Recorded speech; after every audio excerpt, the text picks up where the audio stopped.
What is up, guys? It's Positive Voltage, and today we're going to be looking at my studio and what I use to make music. Now, the digital audio software I use to make music is Logic. It's essentially a higher end version of GarageBand. So basically, a lot of people probably have heard of Logic before. You can do lots of stuff on it. A lot more stuff you can do in GarageBand. You can do like Skrillex wubs and stuff. It's so cool. You can also play different chords and synth leads and pads and stuff. You can also do a lot of other stuff on here too. Like there's a bunch of different instruments you can go through and play around with.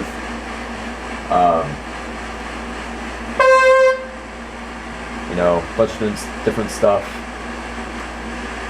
It even has effects too, like drop effects that you use in a bass drop in a dubstep song. It's like this.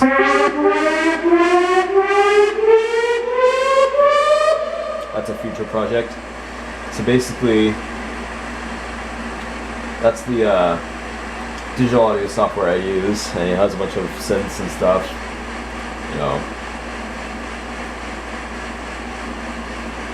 Now sometimes in my songs I actually use what's called an arpeggiator. An arpeggiator is basically a synthesizer that actually plays a rhythm for your song. It depends on your song's tempo though, so basically we have synth layers and bass and stuff. Really cool stuff.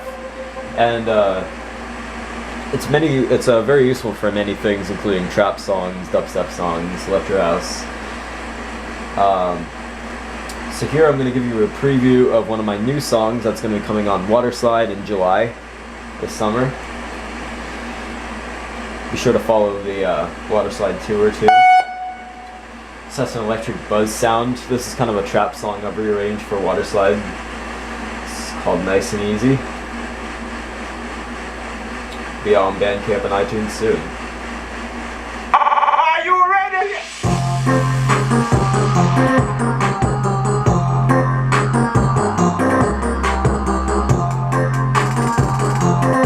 So just a little preview of my songs. Here's the bass line stuff I'm using for. You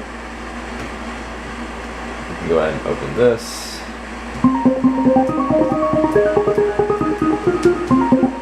That's actually the melody from one of my songs, Charlie's Angels. It's on SoundCloud. Go get it. That's like a synthetic voice, chopped up vocal sample. I think that's what they did.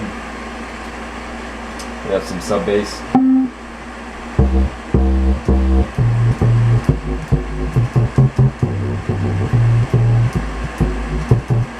I apologize for the distortion. It's these back speakers here. They distort really easily and just not good.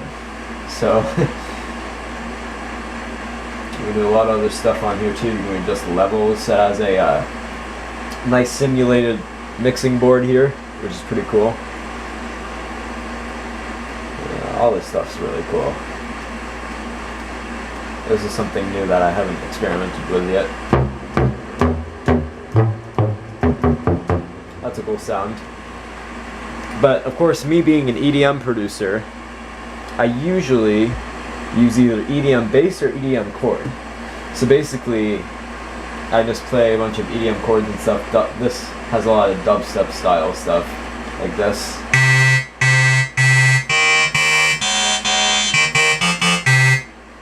Oh, so loud.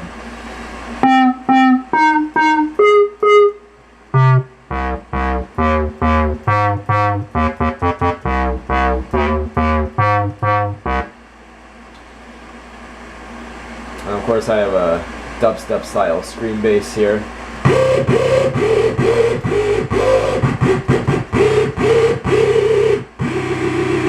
That sounds Skrillex to you? Or maybe not.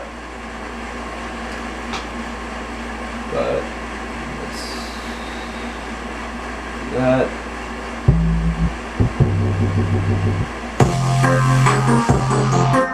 Cool.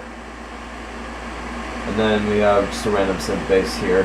Are you ready? I don't know why I have that there. And so here you can change a bunch of stuff too. Like you can play lots of chords and stuff, which is pretty cool.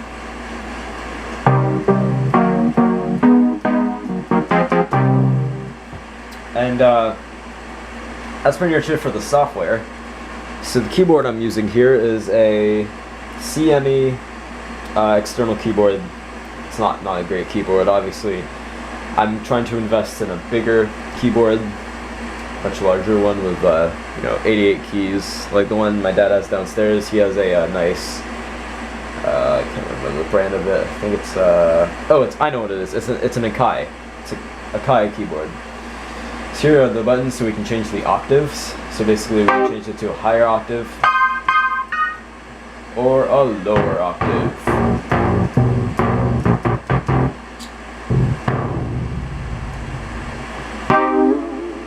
Here's the pitch bend buttons here, so you can bend the pitch a little bit, make it a higher pitch, make it a lower pitch, whatever you want to do.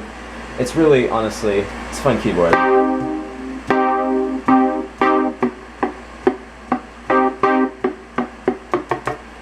And then this apparently makes a staccato thing. That's like a staccato button or whatever.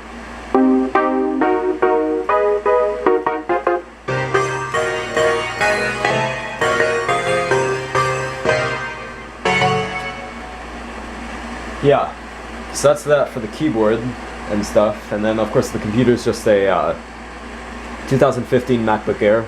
I use this thing a lot. It's awesome. Go get a MacBook Air if you don't have one already. You know, they're really fast laptops, super good.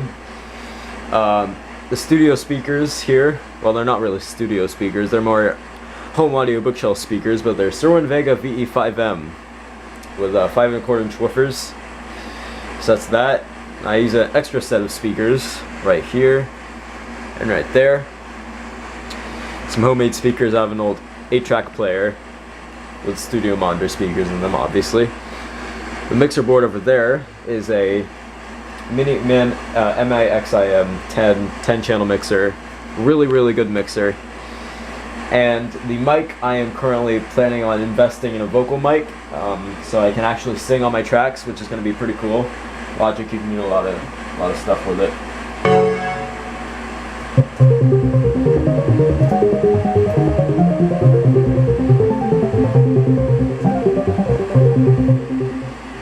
I also tend to use some piano in my tracks, so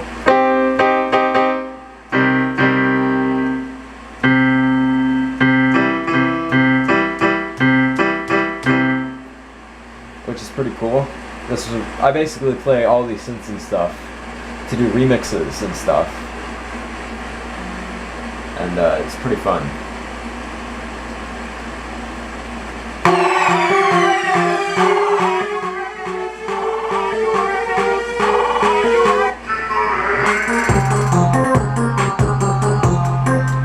Now for drums, I use the drum kits that Logic gives you, obviously.